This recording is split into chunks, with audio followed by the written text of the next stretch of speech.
There are haunted houses, and then there's this one. A place so unsettling, locals refuse to even say its address out loud.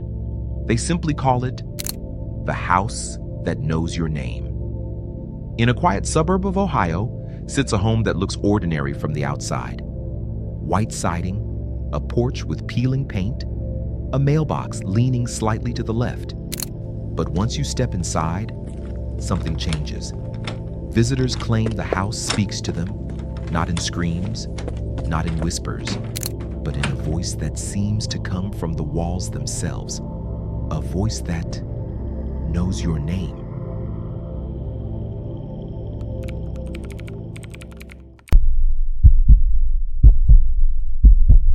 The story begins in 1971. A young couple, David and Karen Miller, bought the house at an unbelievably low price. For the first few weeks, everything seemed fine. But then, the house began to call. Karen was the first to hear it. While unpacking boxes in the kitchen, she heard a soft voice, almost like a child's. It said, "Karen?" She froze.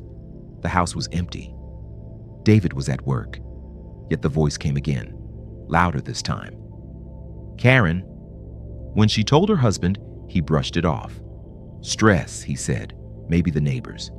But soon, David heard it too. While shaving one morning, a voice called from behind the bathroom door.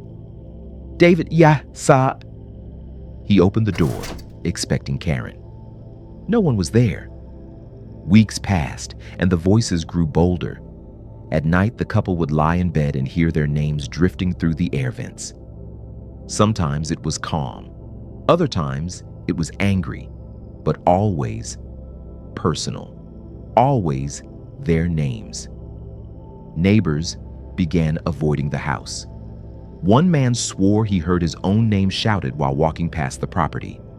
Children crossing the street after school would cover their ears, claiming the house called out to them. By winter, the Millers were desperate. They invited a priest to bless the home. But during the ceremony, something horrifying happened. As the priest sprinkled holy water in the living room, the walls began to vibrate.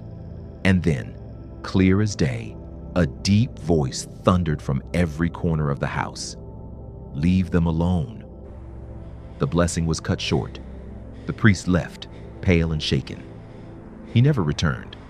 After that, things escalated. The voices didn't just call their names anymore. They began speaking sentences. "Don't go upstairs." "She's not safe." "Get out." Objects moved on their own. Karen's hairbrush slid across the vanity. David's tools scattered across the garage floor. And once, terrifyingly, the couple found the word Miller carved into the wooden banister of the staircase. By spring of 1972, the Millers had enough. They packed their things and fled. But even after moving to another state, Karen reported receiving phone calls in the middle of the night. When she answered, the line was silent, until a faint voice whispered her name. The house stood empty for years, until new owners moved in, a family of 4. Within a month, they too reported hearing voices, each family member by name. The father would hear Michael echoing from the basement, the mother, Jennifer, from the upstairs hall. Even the children weren't spared. They woke up crying, saying the house had called to them while they slept. No one lasted long. Every tenant eventually broke their lease and ran. And each time the house sat abandoned, neighbors claimed they still heard names being spoken through the cracked windows. Paranormal investigators have tried to explain it. Some believe the house is built on cursed land. Others say the spirit of its first owner, a recluse who died alone inside, never left. And some suggest something far darker, that the house itself is alive, that it listens, that it learns, that it waits. The strangest part? Every visitor, every tenant swears the same thing. The house doesn't just say names it should know. It says names it couldn't possibly know. Names of childhood friends, names of long-dead relatives, even names of people who haven't yet entered the house, but eventually do. In one chilling case, an investigator set up recording devices throughout the home. Hours later, when reviewing the tapes, he froze. In 3 separate recordings, a voice clearly said his name, not once, not twice, but 12 times. The most unsettling? One tape captured the voice saying, "We've been waiting for you." Today, the house still stands. The windows are boarded, the yard is overgrown.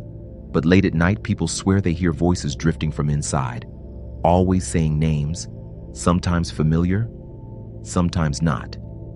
So let me ask you this. If you walked past that house at midnight and it called your name, would you go inside? Or would you run before it followed you home? Because some say, once the house knows your name, it never forgets.